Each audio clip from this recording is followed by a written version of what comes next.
Welcome to the Springfield Clark County Baseball Hall of Fame. Our Hall of Fame was really established back in 1959. At that time it was called the Springfield Old Timers, and there was a group of three, Roger Sharp, Don Rinker, and Roy Kozier, who got together and said, we need to recognize baseball in Clark County. So they did that, and each year they would have a small induction ceremony, and they would all come down to the stadium here and play a game. The old timers would get together, and it was quite a community event. Well, when they built the new stadium here, we decided we would bring the Hall of Fame back. And kind of behind me you can see the wall of bats that recognizes each one of the members of the Hall of Fame who's been inducted over the years. Springfield and Clark County just has a tremendous baseball history. In fact, we had professional baseball back as far as 1877 with the Springfield Blue Sox, or the Blues as they were called. They played then, and they had such a winning team that they beat the likes of Boston, the future Red Sox. They beat Pittsburgh, they beat Louisville, they beat all the major cities, and Springfield was on the map for baseball. And professional baseball continued here until 1951. With a lot of people remember the Springfield Giants, and that was our last professional baseball team. Of course, a lot of people remember Harvey Haddocks. Harvey Haddocks was born in Medway. Harvey went on to a great Major League Baseball career, holds the record for throwing the longest perfect game in the history of baseball. Harvey's the only Springfielder who the Major Leagues has designated as a Gold Glove winner. He's also the only Clark County person that ever got votes for the Cooperstown Hall of Fame, the National Baseball Hall of Fame. We have a current major leaguer, Adam Eaton, who went to Canton Ridge High School, went to Miami University, and now is a center fielder for the Chicago White Sox. First big leaguer was Arthur Sunday. Arthur's name was really August Wachner, but for his baseball career he changed his name to Arthur Sunday. He played a lot of minor league baseball, and he played in the Texas League for a while. He played with Dallas, and he was kind of successful there, but one summer the Dallas franchise folded. So August came home, Arthur came home, and he got another job with the Toledo Mud Hens. Everybody knows about the Mud Hens. He went there and played, and for several games he was hitting very successfully, but he was blooping some balls over the infield. Today we know the term for that kind of hit is a Texas League single. Well, Arthur Sunday was really the guy who came up or helped coin the phrase the Texas League single, because after a couple of those hits up in Toledo, the Toledo newspaper writer wrote, hey, that's a Texas League, that must be a Texas League single. So now when you hear the term Texas League single, you know that it had some of its roots here in Springfield. We also had a young man back in the early 1900s named Cotton Minahan. Now Cotton was known for two athletic endeavors. He's one of the few people who has pitched Major League Baseball.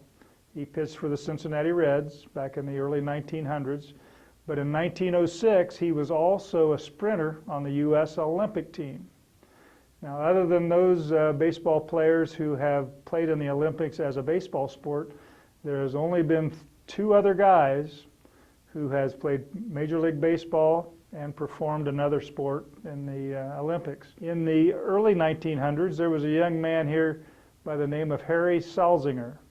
And Harry thought he might like a job in the newspaper business, so he started delivering newspapers for the Springfield newspaper. Then they hired him as a stringer, and he started doing some writing. But he wanted bigger and better things, so he went on to Detroit and went to work for the Detroit Free Press. And he's written many books, and he's renowned as one of the best baseball writers of all times. He became president of the Baseball Writers Association of America, and his time in Detroit went from the era of Ty Cobb all the way up to Al Kaline. So he covered baseball in Detroit for over 50 years, but he got his roots and his first job writing sports at the Springfield newspaper. But probably the name of families in Springfield was Donahue. Back in the early 1900s, the Donahue brothers, Frank, George, Pat, and John, all played professional baseball. And John was probably our first big league star. He was a member of the 1906 Chicago White Sox. They're known in history as the Hitless Wonders. And in 1906, the Chicago White Sox played the Chicago Cubs in the World Series. And it was the only time the two Chicago teams have met in the World Series. And one of the reasons they won was because of the play of Jiggs Donahue, known as Jiggs because when he worked at a tobacco shop here in Springfield, he'd get bored and he'd go out on the sidewalk and do a little dance out in front. A young man from over Phillipsburg, Ohio, came here and played. His name was Jesse Haynes, one of the Hall of Fame pitchers, but he played for the Springfield Dunman back in the early 1930s and went on from here to baseball immortality with the St. Louis Cardinals. Springfield also had a contingent of women baseball players who were really some of the first professional women baseball players. And they had organizations all over the country, but Springfield had one. And they were known as the Bloomer Girls, named after Amelia Bloomer, who invented the bloomers. But what they would do is they would go around to other communities. They would go in their bus, and they'd go from one community to another.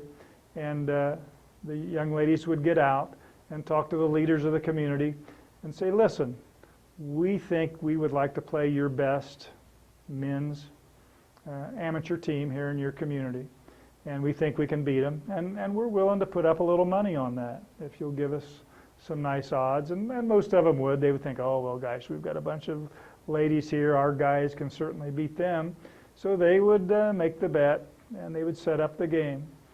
Well, then not long before the game started, at least 4 young men would get off the bus as well. And the city leaders would look stunned and say, well, listen, I thought we were playing the Bloomer Girls. I said, well, you are, but we didn't say we were all women. These 4 guys are members of the Springfield Bloomer Girls as well.